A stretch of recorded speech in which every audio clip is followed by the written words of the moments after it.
રાજસ્થાનના ભરપૂર જિલ્લામાંથી એક દુઃખદ ભરી ખબર સામે આવી છે, જ્યાં હોળીના શુભ દિવસે જ એક પરિવારની ખુશી માતમમાં બદલાઈ ગઈ હતી.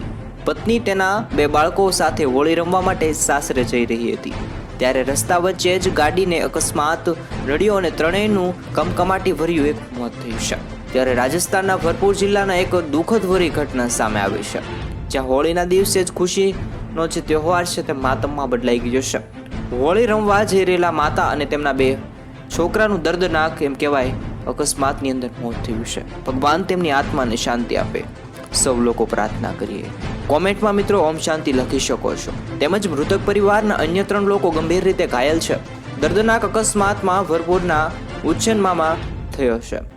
રાખી નામની મહિલા ગાડીમાં તેના બંને છોકરા અને 3 દિયર સાથે હોળી રમવા માટે સાસરે જઈ રહી હતી, પરંતુ સાસરે પહોંચતા પહેલા જ સ્પીડથી જઈ રહેલી ગાડી સામે અચાનક જ ટ્રક આવી ગયો અને ટ્રક સાથે અથડામણ થતાં જ એમ કહેવાય મિત્રો કાર પલટી મારી અને રસ્તાની બાજુમાં જઈ ખેતરની અંદર પડી હતી. અકસ્માત એટલો ભયાનક હતો કે ગાડીના ફૂરચા ઉડી ગયા હતા.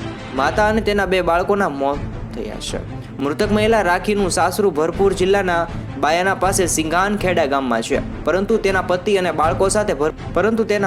બાળકો સાથે તે ભરતપુરમાં રહેતી હતી. હોળીના દિવસે જ તેના બંને છોકરા અને સંસ્કારી વંશની સાથે સાસરે હોળી રમવા માટે જઈ રહી હતી, પરંતુ મિત્રો જે ખુશીનો માહોલ છે તે પાણીમાં ફેરવાઈ ગયો છે. તો બસ મિત્રો, આજના સમાચાર અહીં સમાપ્ત થાય છે. આના વિશે કંઈ કહેવું હોય તો કોમેન્ટમાં જણાવી શકો છો. અને મિત્રો, દરરોજના ગુજરાતના અવનવા સમાચાર માટે જોડાયેલા રહો જેડી ન્યૂઝ ચેનલ પર.